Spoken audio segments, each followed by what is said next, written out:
बंधन व पताका केतु और शिव बनाए मंगल हेतु। श्री रामचरित मानस में वर्णित इन पंक्तियों का अर्थ है कि ध्वज अपने आप में ही मंगल का सूचक होता है, यानी कि एक बड़ा मैसेज है। लेकिन इसमें दिव्यता तब और जुड़ जाती है जब भगवान श्री राम के बताए हुए रास्ते पर, यानी कि जो सामाजिक समरसता का जो मैसेज है वो पूरे देश ही नहीं पूरी दुनिया को भी जाता है। नमस्कार, मैं हूं यतेंद्र शर्मा और कड़क की बदकही में मैं आपको बताऊंगा कि भगवान श्री राम का मंदिर जो भव्य तरीके से पूरा हुआ है उससे सामाजिक समरसता का और राष्ट्रीय एकता का मैसेज जो संदेश है वो कैसे दियाएगा। खुद प्रधानमंत्री नरेंद्र मोदी भव्य राम मंदिर का जो पूरा निर्माण हुआ है उसके कार्यक्रम का शुभारंभ ध्वजारोहण के साथ करेंगे। ध्वजारोहण तो आप जानते हो कि जो पताका फहरती है वो अपने आप में कितना दिव्यता भव्यता का मैसेज देती हुई नजर आती है। और हमारे शास्त्रों में तो कहा गया था कि जो ध्वज है उसमें समस्त देवीय शक्तियाँ उसमें प्रवाहित होती हैं, यानी कि समस्त देवी देवताओं की शक्तियों का संचय इसमें होता है। तो ध्वज अपने आप में कितना ऊर्जावान, कितनी दिव्यता के साथ फहराता हुआ नजर आएगा वो पूरी दुनिया देखेगी, और वो भी भगवान श्री राम के भव्य मंदिर के उस शिखर पर जो पताका फहरेगी। शास्त्रों के अनुसार तो मैंने बताया ही, लेकिन विवाह पंचमी के दिन अभिजीत मुहूर्त में प्रधानमंत्री नरेंद्र मोदी सरसंघ चालक डॉक्टर मोहन राव भागवत की उपस्थिति में ध्वजारोहण करेंगे। अभिजीत मुहूर्त में ये ध्वजारोहण किया जाएगा, यानी कि 26 नवंबर को दोपहर 12 बजे से 12:30 बजे का अभिजीत मुहूर्त है। ये बहुत विशिष्ट मुहूर्त है। जो 12 बजे से 12:30 बजे के जो 30 मिनट होंगे ना, ये बड़ा विशिष्ट मुहूर्त है। और इसको ऐसे भी समझा जा सकता है कि जब प्राण प्रतिष्ठा समारोह हुआ था उसमें भी अभिजीत मुहूर्त ही देखा गया था। अभिजीत मुहूर्त के दौरान ही प्राण प्रतिष्ठा समारोह का आयोजन किया गया था। ये वैदिक ज्योतिष के अनुसार होता है। और इसमें जो ध्वज है उसकी मैं खासियत मैं आपको बता देता हूँ कि उसका किस तरह से निर्माण हुआ है।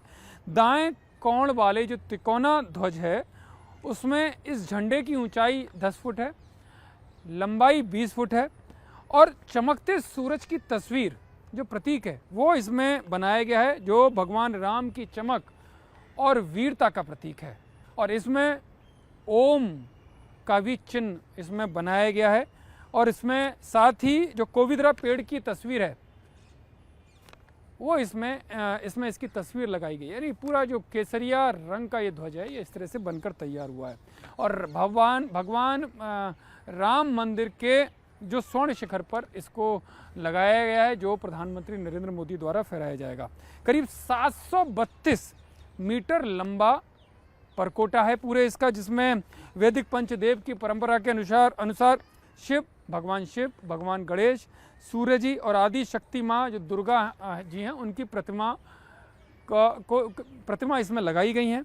इसके अलावा परकोटा की जो दक्षिणी भुजा के मध्य में भगवान राम के सबसे प्रिय भक्त और पूरे भारतवासियों के लिए श्रद्धा के केंद्र यानी कि हनुमान जी की प्रतिमा वहाँ लगाई गई है। उत्तरी भुजा के मध्य में माता अन्नपूर्णा का मंदिर बनाया गया है।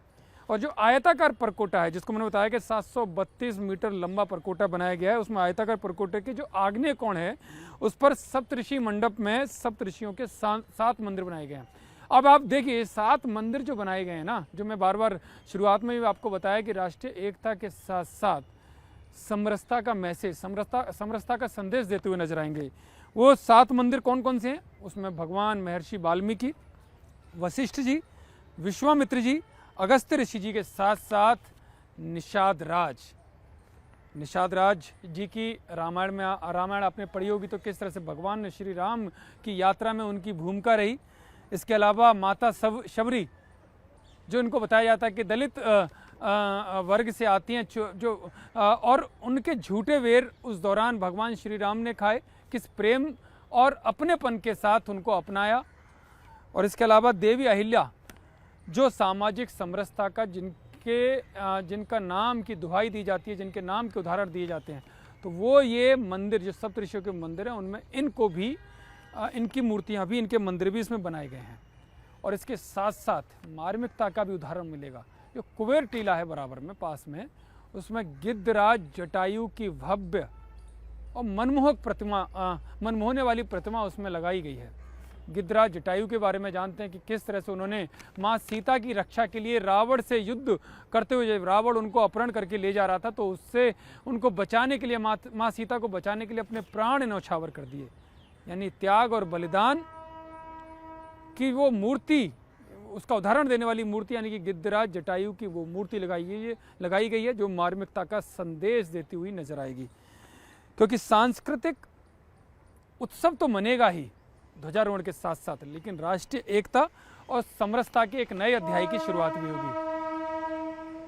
और इसी तरह से आपने मेरे पीछे एक आवाज़ सुनी होगी शंखों की, इसी तरह से शंखों की आवाज़ वहाँ पर सुनाई देगी जब ध्वजारोहण किया जाएगा, एक नए अध्याय की शुरुआत करते हुए। और वो इस वजह से भी क्योंकि इस कार्यक्रम में 8000 के आसपास लोगों को इनवाइट किया गया है और इसमें ज़्यादातर वो लोग बुलाए गए हैं जो निषाद राज, केवट और माता अहिल्या देवी के वर्ग का प्रतिनिधित्व करते हुए दिखाई दे रहे हैं। इसमें वो लोग बुलाए गए हैं जो पहले के कार्यक्रमों में नहीं बुलाए गए और जो शोषित वंचित तबकों के वर्गों का प्रतिनिधित्व करते हैं। यानी कि एक बड़ा मैसेज, बड़ा संदेश यहाँ पर इस कार्यक्रम के माध्यम से दिया जाएगा। और जब खुद सरसंघ चालक डॉक्टर मोहन भागवत की मौजूदगी इसमें रहेगी, क्योंकि आरएसएस तो शुरू से भी ये कहता है कि जाति विहीन, जातियों का भेदभाव ये खत्म होना चाहिए। जो हिंदुत्व की भावना है, जो इस देश की भावना है, राष्ट्रीयता की भावना है, वो हर इंसान के अंदर, हर भारतवासी के अंदर होनी चाहिए। और एक बड़ा मैसेज, इससे अच्छा उपयुक्त मंच भगवान राम के मंदिर के अलावा, भगवान राम के मंदिर के पूरा हो जाने के बाद जो ध्वजारोहण का कार्यक्रम है उसके अलावा और कुछ हो ही नहीं सकता।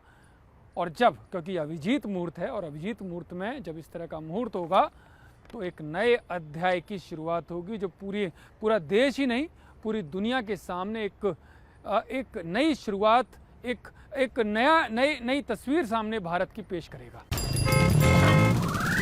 2030